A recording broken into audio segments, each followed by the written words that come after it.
Her wine glass had lipstick on it, but she hadn't touched it in 20 minutes. I know because I kept staring at it. It sat there, glowing under the chandelier, half full, like some lazy metaphor I was too tired to make sense of. The chair beside it was empty, still warm when I finally walked over. She was across the room. I could see her through the crowd.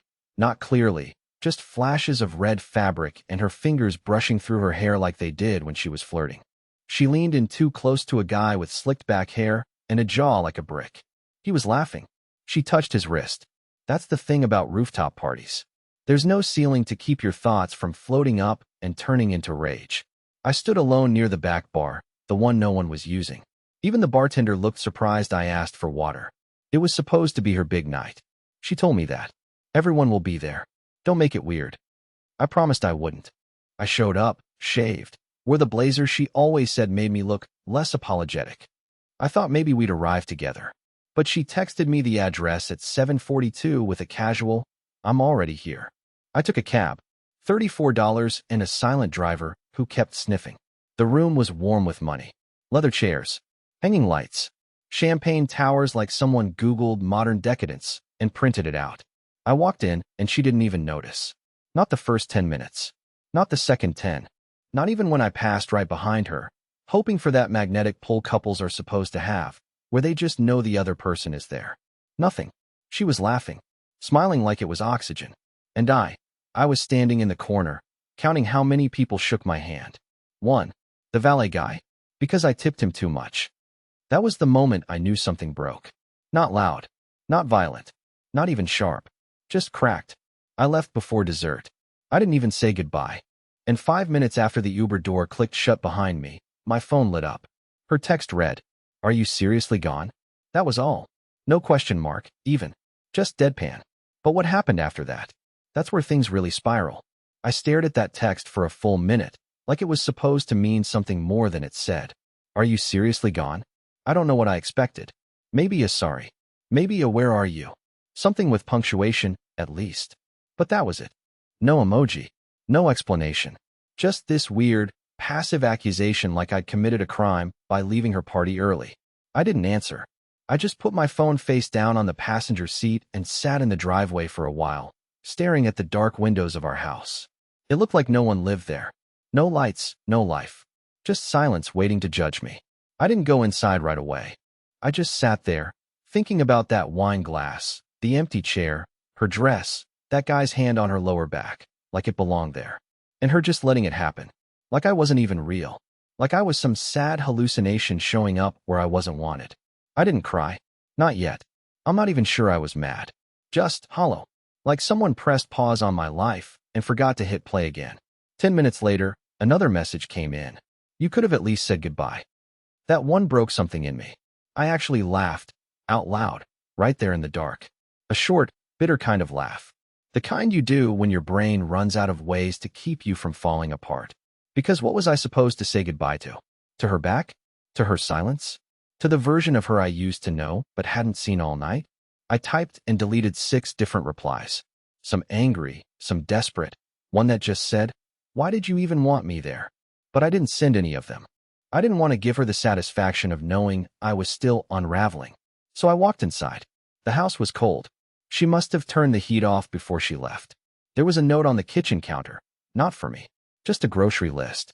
Almond milk, bananas, rice cakes, the kind of things you write when your life is normal. Routine. Loveless. I didn't sleep in our bed that night. I couldn't. Her perfume was still on the pillow, and it made me nauseous. So I took a blanket, went downstairs, and laid on the couch like a guest in my own life. I checked her location around 1:30 a.m. Still at the party. At 2:11 a.m., it disappeared. By 3:02, she still wasn't home. I wasn't even shocked. Just numb. When I finally heard the garage door open at 3:40, I didn't move. I kept my eyes shut and pretended to be asleep. She walked past me without saying a word. No whisper. No check-in. No guilt. Just the quiet sound of her heels clicking on the hardwood, like a gavel in a courtroom where I'd already been sentenced. But if I'd known what I was going to find on her phone later that week, I never would have let her walk past me that night. She didn't lock her phone that morning. That's how I knew something was wrong. Janelle was the kind of person who locked everything. Her suitcase had a code. Her laptop required facial recognition. She wouldn't even let me look at her notes app because she claimed it had gift ideas I wasn't supposed to see. But that morning, as she got ready for work like nothing happened, her phone buzzed on the nightstand, and the screen lit up. No Face ID, no passcode, just open.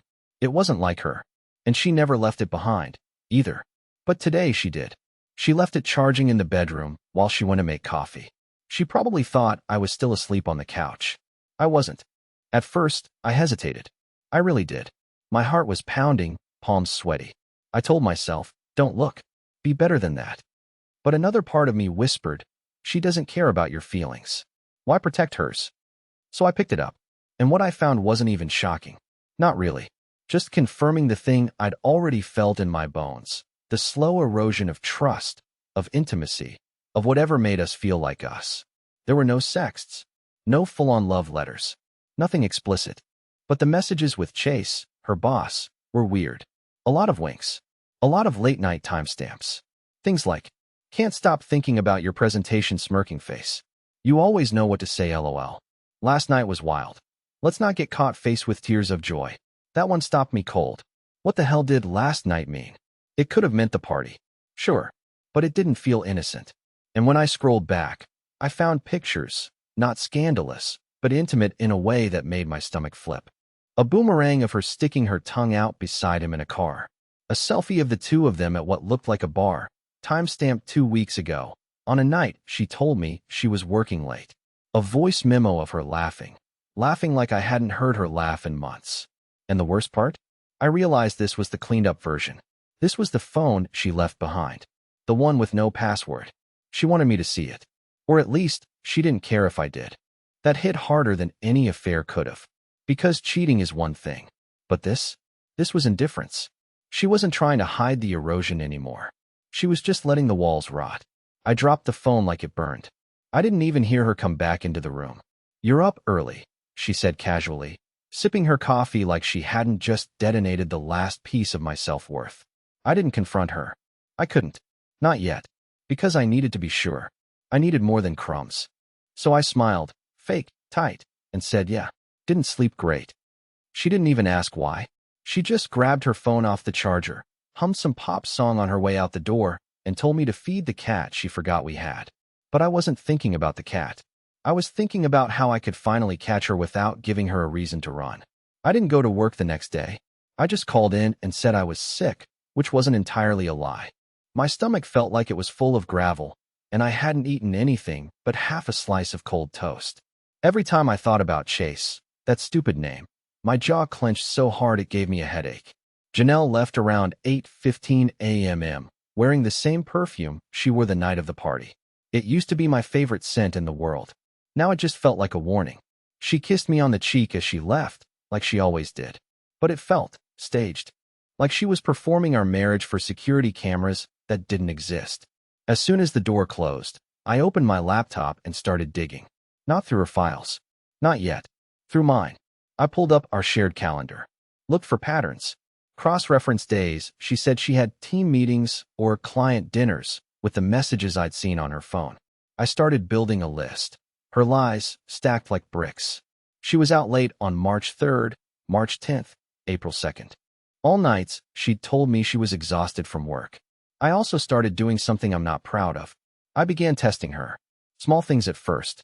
I moved a book from her nightstand to the guest room. She didn't mention it. I deleted a playlist she listened to at the gym. Nothing. I even put an old photo of us, the one from our first road trip, back on the fridge.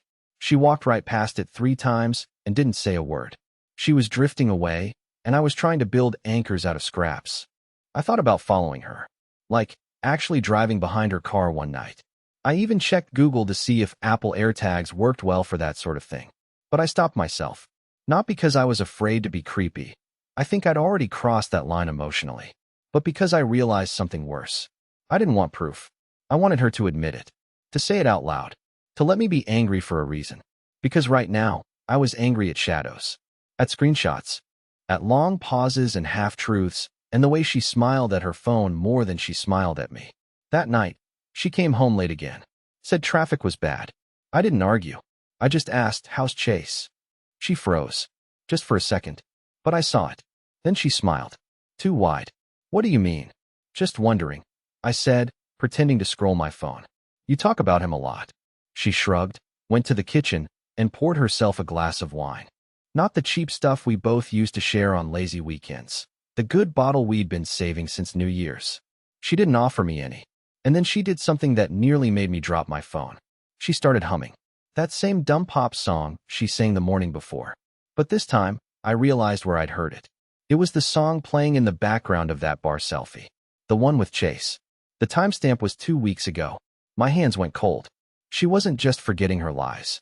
She was reliving them. Right in front of me. I told her I was going to a poker night with the guys. I don't even have guys. But she didn't question it. She barely looked up from her phone when I said it. Just nodded and mumbled something about having a late Zoom call with her New York team. It was a Friday.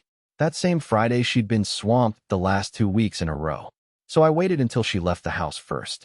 Purse slung over her shoulder. Heels clicking like she was walking into a courtroom again, not a conference call. She left at 7:12 p.m. By 7:30, I was parked 4 blocks away with the engine off and my stomach turning. I watched her building from a distance. Her office lights were on. That part was real. I saw her silhouette in the window, pacing, talking, probably warming up her voice for Chase. Maybe deciding if tonight was just drinks, or if she was going to finally cross whatever line she hadn't already crossed. I hated myself for being there. But I also hated the alternative, sitting home like a coward while she smiled through another lie. So I waited. For 2 hours. She didn't leave. Around 9:45, I got out of the car and walked. Not to her office, but to the diner across the street. One of those old places with the flickering neon sign and laminated menus that haven't been updated since 2006. I sat in the booth by the window, facing the entrance to her building. Ordered fries and a Coke I didn't touch. At 10:17, she finally came out. She wasn't alone. Chase was with her. Jacket slung over his shoulder like he was in a commercial for whiskey, or cologne, or betrayal. They weren't holding hands, but they didn't have to. The space between them was already too familiar. They stood there under the street lamp, talking. She touched his arm. He leaned in like he was going to kiss her, and I swear to God, she smiled in a way I hadn't seen in months. It wasn't a flirty smile. It was soft, intimate, like they shared a secret. I didn't take a picture. I just watched, because I wanted to know how far she'd go. But here's the thing. They didn't kiss. At least not there. Not in public. After a few seconds, they hugged. Long, slow, and she pulled away first. Then they walked in opposite directions. She turned the corner. He lit a cigarette and stared at the street like he was in a French movie. And I just sat there. In that booth. Cold fries, warm Coke, 1,000 thoughts buzzing in my head like a swarm. Was that enough? Was that the proof I'd been looking for? Because somehow, it didn't feel like a win. It didn't feel like closure. It felt like someone carved a hollow into my chest and poured static into it. By the time I got home, she was already in bed, pretending to sleep, same as I used to. I stood in the doorway and just looked at her for a long time. Her back was to me, breathing slow, steady, like the guilt hadn't even grazed her. And maybe it hadn't. Maybe this was her normal now. So I did something stupid. I asked her a question I already knew the answer to. How was your meeting? She rolled over, half asleep, voice low and casual. Boring. Just the usual. And just like that, with 5 little words, she confirmed it. Because that lie? That one was for me. The next morning, I made her breakfast. Pancakes. Strawberries. Almond milk cappuccino with cinnamon dusted on top. The way she liked it. Back when she still pretended to like me. She blinked at the plate like it was a trap. Maybe it was. What's this for? She asked, wrapping the robe tighter around her body. I shrugged. Just felt like doing something nice. She narrowed her eyes, then smiled. That thin, guarded smile people use when they know there's a hook beneath the bait. She ate anyway. We didn't talk much. Just the clinking of silverware and the occasional "these are good," or "we need more syrup." I nodded along, pretending we were still normal. Pretending I hadn't watched her hug another man under a street lamp the night before. After she left for work, I sat at the kitchen table and stared at her empty coffee cup. There was a faint imprint of her lip gloss on the rim. It made me sick. That's when I printed the photos. Not many, just 3. Screenshots, mostly. The bar selfie. The voice memo metadata. The message that said, "Last night was wild. Let's not get caught faced with tears of joy. I didn't highlight anything, didn't annotate, just printed them and slid them into a plain white envelope. I left it on the counter. Not hidden, not dramatic, just there, like a bill or a quiet question. And then I left the house. I didn't go far, just sat in my car around the block, engine off, counting my breaths, watching the clock. It was the first time in weeks I felt like I had control over anything. She got home around 6:40. She didn't call, didn't text. At 6:53, the front door opened. From my spot across the street, I saw her walk in. She didn't notice the envelope right away. She went to the fridge first, poured a glass of wine. At 6:56, she saw it. She picked it up, turned it over, opened it, and froze.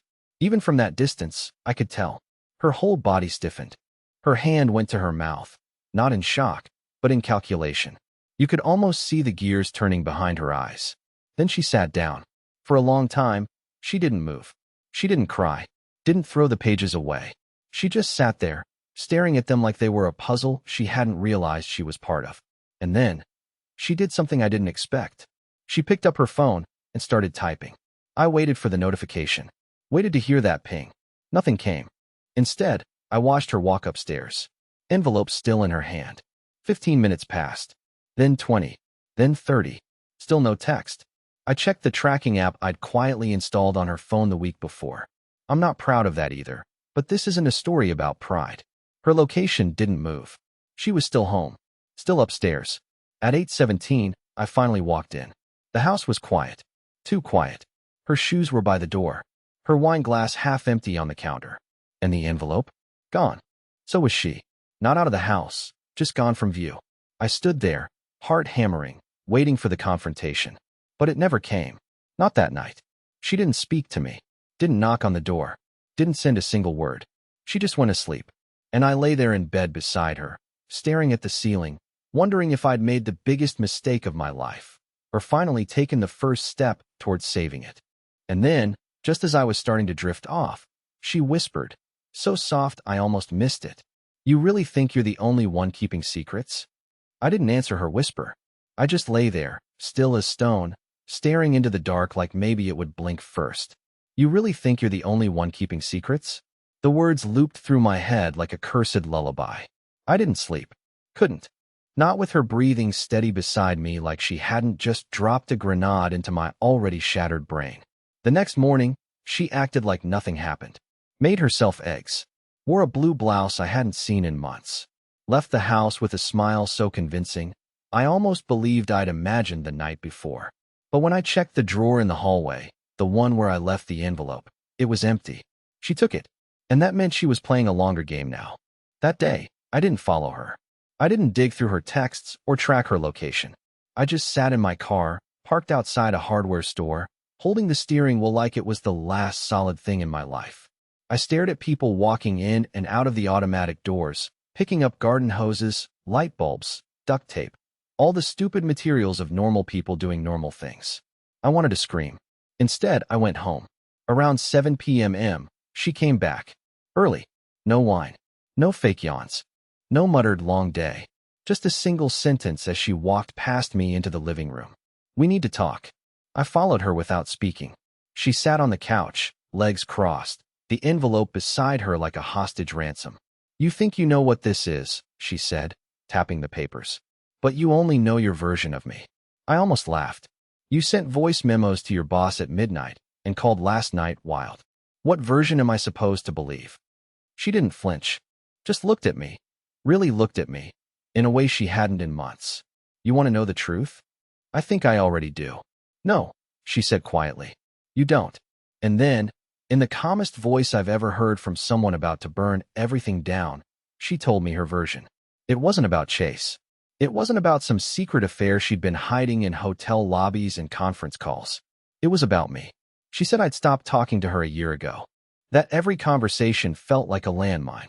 That I didn't listen when she cried about work, or when her father went to the hospital, or when she hinted she might be depressed, and I shrugged it off as just hormones. She said she met Chase after a panic attack in the bathroom at work. That he sat with her on the floor for an hour, just listening, while I was home playing video games, ignoring 3 of her texts. She said the messages I found were real, but not romantic. That last night was wild. Referred to a bar trivia game where her coworker passed out and Chase had to carry him to an Uber. That the voice memo was her laughing at a stupid meme he showed her. That the photo was taken on a group night out, and the person cropped out of the frame was her friend Rachel. She said she left the phone unlocked on purpose. "I knew you'd look," she said, voice brittle. "I just didn't think you'd twist everything. I wanted to argue.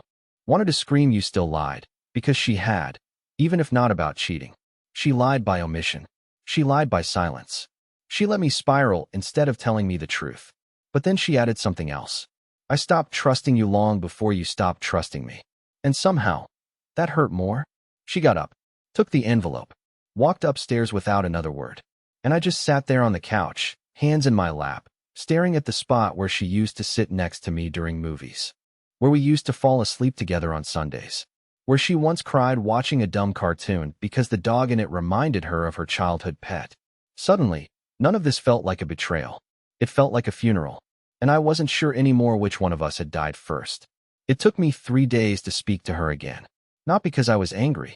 Not anymore. I was ashamed. Ashamed of the story I'd written in my head. This twisted, paranoid drama where I was the noble victim and she was the villain in lipstick. But it wasn't a story. It was a life. Our life.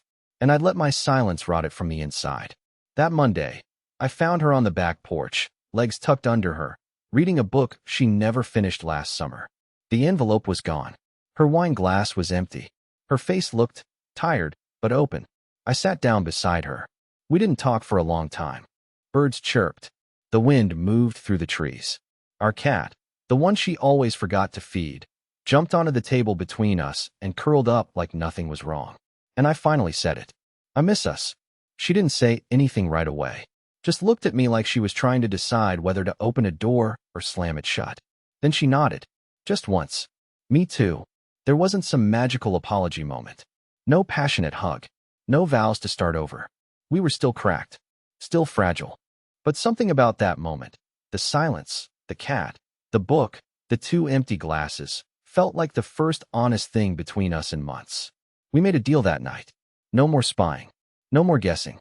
If we were going to fall apart, it would be in the open. But if we were going to try, really try, it had to be as 2 people who actually saw each other. Not versions. Not fears. Not projections. Her phone went back to having a password. But she told me what it was.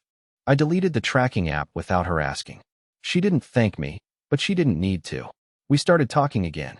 Not about Chase. Not about the past. About boring things. Dinner. Deadlines. Dreams. She told me she was scared too. That she thought I stopped loving her. That she felt invisible. That it wasn't Chase she was drawn to.